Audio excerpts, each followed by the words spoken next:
أعوذ بالله من الشيطان الرجيم بسم الله الرحمن الرحيم أم لهم شركاء شرعوا لهم من الدين ما لم يأذن به الله ولولا كلمة الفصل لقضي بينهم وإن الظالمين لهم عذاب أليم ترى الظالمين مشفقين مما كسبوا وهو واقع بهم والذين آمنوا وعملوا الصالحات في روضات الجنات لهم ما يشاءون عند ربهم ذلك هو الفضل الكبير ذلك الذي يبشر الله عباده الذين آمنوا وعملوا الصالحات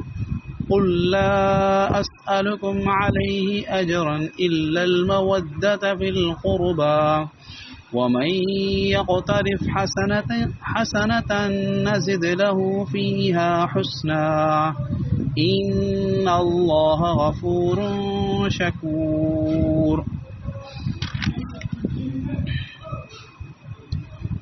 छा उन्हनि जा शरीक आहिनि जिन उन्हनि जे लाइ उन दीन खे मुक़ररु कयो आहे जंहिंजो अल्लाह ताला हुकुम न कयो ऐं जेकॾहिं फ़ैसिले जी ॻाल्हि तय थियल न हुजे हा त ज़रूरु हिननि जे विच में फ़ैसिलो थी वञे हा ऐं बेशक ज़ालिमनि जे लाइ दर्दनाक अज़ाब आहे। तव्हां ॾिसंदव ज़ालिमनि खे त उहे पंहिंजनि आमाल खां डिॼी रहिया हूंदा हालांकि उन्हनि जे आमाल जो वबाल पंहिंजे आमाल जे वबाल खां डिॼी रहिया हूंदा हालांकि उन्हनि जो वबाल उन्हनि ते पवण वारो आहे ऐं उहे माण्हू जिन ईमान आंदो ऐं सुठा अमल कया उहे जन्नतुनि जे बाग़नि में हूंदा उन्हनि जे लाइ उते उहे तमामु शयूं आहिनि उन्हनि जे लाइ उते पंहिंजे परवरदिगार वटि उहे तमामु शयूं आहिनि जेके हू चाहींदा ऐं इहो वॾो इनाम आहे। इहा ई उहा ॻाल्हि आहे जंहिंजी अल्लाह ताला पंहिंजनि उन्हनि बंदनि खे बशारत ॾिए थो ख़ुशख़बरी ॾिए थो जिन ईमान आंदो ऐं सुठा अमल कया। अवां फरमायो त आऊं तव्हां खां हिन ते का उजरत नथो घुरां मगर रिश्तेदारीअ में महबत जी ऐं जेको माण्हू नेकी कंदो त असां उन जे नेकीअ जे ख़ूबसूरतीअ खे वधाईंदासीं। बेशक अल्लाह ताला माफ़ करण वारो आहे वॾो क़दुरदान आहे।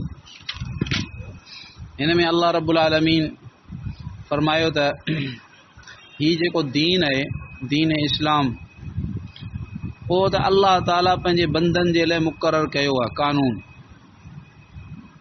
हाणे ही त काफ़िर जेके आहिनि इहो कानून कोन था मञनि भला इहो नथा मञनि त छा हू कंहिं अहिड़े कानून खे मञनि था जिन खे हुननि जे ख़्याल जे मुताबिक़ हुननि जा जेके माबूद आहिनि अल्लाह पाक सां शरीक जिन खे हुननि कयो आहे उन्हनि माबूदनि हिननि जे लाइ को रस्तो को दीन मुक़ररु कयो आहे जंहिंजी अल्लाह ताला इजाज़त कान ॾिनी आहे। माना इहा हासिल इहो आहे त अल्लाह पाक जे दीन जे मुक़ाबले में ऐं अल्लाह पाक जे कानून जे मुक़ाबले में कंहिंजो बि को कानून क़ाबिल एतबार न आहे। ऐं अल्लाह ताला फरमाए पियो त हिननि जी इहा जेका ॻाल्हि हरकत आहे जो अल्लाह जे दीन खे त कोन था मञनि ऐं ॿियूं जेके ॻाल्हियूं वहमी ॻाल्हियूं ऐं रस्म रिवाज पहिरियनि जा हलियल उहे उन्हनि खे जेको सो पंहिंजे लाइ शरीयत सम्झनि था। इहा एॾी ख़तरनाक ॻाल्हि आहे जो जेकॾहिं इहा ॻाल्हि इहो फ़ैसिलो तय न थी वञे हा त कंहिंखे बि दुनिया में पूरो पूरो अज़ाब अल्लाह पाक कोन ॾींदो बल्कि अज़ाब पूरो पूरो या पूरो पूरो अजुर जेको आहे उहो अल्लाह ताला मरण खां पोइ रखियो आहे। इहा ॻाल्हि तय न हुजे हा पहिरीं त पोइ हिननि खे हिते जो हिते सज़ा मिली वञे हा। ऐं अल्लाह ताला फरमाए पियो त ए जेके काफ़िर ज़ालिम आहिनि इन्हनि खे आख़िरत में क़यामत में दर्दनाक अज़ाब थींदो। अवां ॾिसंदव ज़ालिमनि खे यानी काफ़िरनि खे त उहे पंहिंजे आमाल बद यानी कुफ्र शिरक ऐं इनकार जेको कंदा हुआ उन जे वबाल खां उन जे मुसीबत खां डिॼी रहिया हूंदा। हालांकि इहो उन्हनि जे मथां पई रहण वारो आहे, माना इन्हनि जो डपु इन्हनि खे को फ़ाइदेमंद कोन हूंदो आख़िरत में, भले केतिरो बि डिॼनि डपु कनि पर उते बची कोन सघंदा। इन जे मुक़ाबले में उहे माण्हू जिन ईमान आंदो ऐं सुठा अमल कया उहे जन्नत जे बाग़नि में हूंदा, जन्नतुनि जे बाग़नि में। इनखे जमा जो सीगो इन करे जो हर हिक जी जन्नत जेका हूंदी उहा मुख़्तलिफ़ दर्जे जी हूंदी ऐं हर हिकु पंहिंजे ईमान ऐं आमाल सालिहा जे मिक़दार में उन पंहिंजे दर्जे ते हूंदो। ऐं उन्हनि सभिनी जे लाइ पंहिंजे परवरदिगार वटि उहे तमामु नेमतूं हूंदियूं जेके हू चाहींदा, जेका उन्हनि जे दिलि में ॻाल्हि ईंदी, जेको हू चाहींदा अल्लाह पाक उते उन्हनि खे उहे सभु नेमतूं अता फ़रमाईंदा। ऐं इहो वॾो इनाम आहे अल्लाह पाक जे तरफ़ां, वॾो इनाम आहे। ऐं इहा ई उहा ॻाल्हि आहे जंहिंजी अल्लाह ताला पंहिंजे उन्हनि बंदनि खे ख़ुशख़बरी ॾिए थो ऐं मुबारक ॾिए थो जेके जिन ईमान आंदो ऐं सुठा अमल कया। अॻियां रसूलुल्लाह सल्लल्लाहु अलैहि वसल्लम जिन खे इहो फरमायो वियो आहे, अवां इन्हनि खे चओ ला असअलुकुम अलैहि अजरन इल्ला अल मवद्दत फिल क़ुरबा। इन आयत जी जेका सही तफ़सीर आहे उहा उलमा लिखी आहे त इन जो मतिलबु इहो आहे त ही काफ़िर, अच्छा इहो विच में ॻाल्हि अची वई आहे। पहिरीं अल्लाह ताला ईमान वारनि जी जेका ख़ुशख़बरी आहे, ईमान वारनि खे जेके नेमतूं आहिनि उहे बयानु कयूं पिए ऐं विच में हीअ ॻाल्हि आई। वरी अॻियां अल्लाह रब्बुल आलमीन फरमाए थो त जेके माण्हू नेकी कंदा असां उन्हनि नेकी करण वारनि जी नेकीअ जे हुस्न में ऐं ख़ूबसूरतीअ में इज़ाफ़ो कंदासीं। विच में इहा ॻाल्हि अची वई, छो त हीअ जेके काफ़िर हुआ उहे काफ़िर यानी ॻाल्हि पूरी ॿुधंदा ई कोन हुआ। हुज़ूर पाक सल्लल्लाहु अलैहि वसल्लम जी ॻाल्हि हले पई, विच में ई जेको आहे सो इनकार करे छॾींदा हुआ। त रसूलुल्लाह सल्लल्लाहु अलैहि वसल्लम जिन खे अल्लाह ताला इहो फरमायो त तव्हां हिननि खे चओ त अव्वल त इहा आहे त आऊं नबी बरहक़ आहियां, यानी नबी पाक सल्लल्लाहु अलैहि वसल्लम तव्हांजे मथां मुंहिंजो हक़ु इहो आहे त तव्हां मूंखे वाक़ई नबी मञो ऐं इहो ई सचु आहे, इहो ई हक़ु आहे। पर जेकॾहिं तव्हां इहो मुंहिंजो हक़ु मूंखे अदा नथा करियो त पोइ घटि में घटि एतिरो त थियणु घुरिजे त तव्हां बि उन हक़ खे मञो था त मुंहिंजो तव्हां सां रिश्तेदारीअ वारो ताल्लुक़ु आहे, रिश्तेदारीअ वारो ताल्लुक़ु ऐं रिश्तेदारनि सां सुठो सलूक करणु इनखे तव्हां पाण बि पंहिंजे मथां वाजिबु सम्झो था। छो त हू सम्झंदा हुआ उन काफ़िर जेके हुआ हुज़ूर सल्लल्लाहु अलैहि वसल्लम जे ज़माने जा, उहे चवंदा हुआ त रिश्तेदारनि सां जेको सुठो सलूक करणु ज़रूरी आहे। त तव्हां बि मञो था त रिश्तेदारनि सां सुठो सलूक करणु ज़रूरी आहे।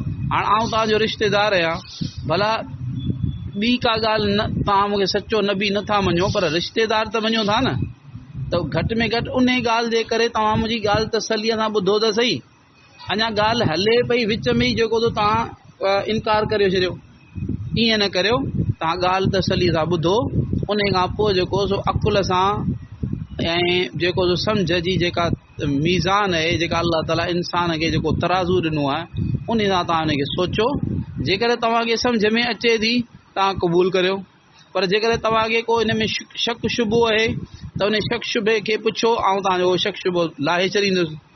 पर बफ़र्ज़ महाल आहे इहा ॻाल्हि जो तव्हां यानी का ॻाल्हि जेका आहे सा मुंहिंजी ग़लति हुजे, जेकॾहिं तव्हांखे ग़लति नज़र थी अचे त पोइ तव्हां भले जेको त उनजो इज़हार करियो, पर इब्तिदा में अञा ॻाल्हि पूरी ॿुधी कान्हे ऐं इनकार करे छॾियो। घटि में घटि रिश्तेदारी जो ख़्यालु रखी पूरी ॻाल्हि ॿुधो, त इहा ॻाल्हि हुई। ऐं इन जो मतिलबु इहो कोन्हे त यानी मूंखे आउं तव्हां खां हिन तबलीग ते जेको आहे कुझु अजुरु घुरां थो, इहो त तव्हां मुंहिंजे रिश्तेदारनि सां सुठो सलूक करियो, न, बल्कि इहो त तव्हां मुंहिंजी रिश्तेदारी जो ख़्यालु करे, ऐं इहो को अजुरु कोन्हे, इहा को बदिलो कोन्हे, बल्कि उहो त तव्हांजे मथां हूअं ई वाजिबु आहे। रिश्तेदारीअ जे करे तव्हां मुंहिंजो मूंसां लिहाज़ करियो, इहो त तव्हांजे मथां हूअं ई वाजिबु आहे। ऐं इहा शइ तव्हां खां बदिले में कोन पियो वठां, छो जो इहो त आम क़ाइदो आहे, सभिनी नबियनि जो क़ाइदो आहे। हुज़ूर पाक सल्लल्लाहु अलैहि वसल्लम त सभिनी नबियनि जा सरदार आहिनि। आम नबियनि जो क़ाइदो क़ुर इहो बयानु कयो आहे त उहे फरमाईंदा त आऊं तव्हां खां हिन तालीम ते, हिन तबलीग ते, हिन दीन जी अहकाम बयानु करण ते को बि उजूरो कोन थो वठां दुनिया जो। मुंहिंजो अजुर अलाह पाक ते आहे, अलाह पाक मूंखे ॾींदो, तव्हां खां कुझु कोन थो वठां। हिते बि आहे त उजरत त जेका आहे त मुंहिंजी अलाह पाक ॾींदो, मूंखे बदिलो अलाह पाक ॾींदो। बाक़ी इहा आहे जेकर तव्हां था सम्झो हिनखे उजरत, त भले ग़लतीअ में वञी सम्झो त भई रिश्तेदारीअ जो ख़्यालु करे हिननि जी ॻाल्हि ते ध्यानु करणु ऐं हिननि सां सुठो सलूक करणु, इनखे जेकर तव्हां बदिलो सम्झो था त तव्हां ग़लति आहियो, भले सम्झो, पर हक़ीक़त में इहो बि को बदिलो कोन्हे। इहा आहे सही तफ़सीर हिन आयत जी। माण्हुनि इन में मुख़्तलिफ़ क़िस्म जूं ॻाल्हियूं करे ऐं अलाए छा मां छा करे छॾियो। हूअं अहले बैत जी जेका मोहबत आहे, हुज़ूर पाक सल्लल्लाहु अलैहि वसल्लम जी मोहबत ऐं हुज़ूर सल्लल्लाहु अलैहि वसल्लम खे सभिनी काइनात खां अज़ीम तरीन सम्झणु, इहो फ़र्ज़ु आहे, इहो ईमान आहे। ऐं हुज़ूर सल्लल्लाहु अलैहि वसल्लम सां ताल्लुक़ वारा जेके बि आहिनि, हुज़ूर सल्लल्लाहु अलैहि वसल्लम जा जेके औलाद आहे, हुज़ूर सल्लल्लाहु अलैहि वसल्लम जूं 4 न्याणियूं आहिनि, पाण सल्लल्लाहु अलैहि वसल्लम जी जेके यानी उन्हनि जा न्याणियुनि जो जेको औलाद आहे, ख़ासि तौर ते हज़रत बीबी फातिमत ज़हरा रज़ी अल्लाह ताला जो, हज़रत हसन रज़ी अल्लाह ताला, हज़रत हुसैन रज़ी अल्लाह ताला, ऐं हुज़ूर सल्लल्लाहु उन्हनि जी जेके न्याणियूं आहिनि हज़रत बीबी फातिमत ज़हरा रज़ी अल्लाह ताला जूं, इहे सभु जेके आहिनि उन्हनि सभिनी सां मोहबत करणु इहो ईमान जो जुज़ आहे। पर हिन आयत में उहो साबित कोन थो थिए, हिन आयत जी तफ़सीर में उहो कोन्हे। ऐं इन अहले बैत ऐं आले रसूल सां मोहबत जेका आहे न, उन में कंहिं बि मुसलमान जो इख़्तिलाफ़ कोन्हे, सभिनी मुसलमाननि जो इन ॻाल्हि ते इत्तिफ़ाक़ आहे। अॻियां अल्लाह ताला फरमाए थो, वमन यक़्तरिफ़ हसनतन, जेको माण्हू नेकी कंदो त असां उन नेकीअ में उनखे ख़ूब यानी उनजी ख़ूबीअ में ऐं उनजे हुस्न में असां उनखे इज़ाफ़ो कंदासीं। बेशक अल्लाह ताला माफ़ करण वारो आहे। छा मतिलबु जेके फर्मा बरदार आहिनि न, उन्हनि जूं जेके ग़लतियूं थियूं थियनि, इंसान खां ग़लती थी वञे थी, उहे जेॾीमहिल माफ़ी घुरनि था, अल्लाह ताला फरमाए थो असां वॾा माफ़ करण वारा आहियूं। ऐं जेको उन्हनि फर्मा बरदारी कई आहे सचे दिलि सां, असां उनजो वॾो क़दुरु करण वारा आहियूं। अल्लाह पाक उनजो वॾो क़दुरु करण वारो आहे, जो थोरी नेकीअ ते अल्लाह उनजो अजुर तमामु वॾो अता फरमाए थो। अल्लाह ताला पाण सभिनी खे सही सम्झ ऐं सही अमल जी तौफ़ीक़ अता फरमाए। या अरहमर राहिमीन, या अरहमर राहिमीन, या अरहमर राहिमीन, या ज़ल जलाली वल इकराम, या ज़ल जलाली वल इकराम, या ज़ल जलाली वल इकराम। अल्लाहुम्मा सल्लि अला सय्यिदिना मुहम्मदिन व अला आलि मुहम्मद कमा सल्लैता अला इब्राहीम व अला आलि इब्राहीम इन्नका हमीदुम मजीद। अल्लाहुम्मा बारिक अला मुहम्मदिन व अला आलि मुहम्मद कमा बारकता अला इब्राहीम व अला आलि इब्राहीम इन्नका हमीदुम मजीद। रब्बना आतिना फिद दुनिया हसनह व फिल आखिरति हसनह वक़िना अज़ाबन्नार। सुब्हान रब्बिका रब्बिल इज़्ज़ति अम्मा यसिफून व सलामुन अलल मुरसलीन वल्हम्दुलिल्लाहि रब्बिल आलमीन। व सल्लल्लाहु तआला अला हबीबिही मुहम्मदिन व अला आलिहि व अस्हाबिही व बारिक व सल्लिम। आमीन।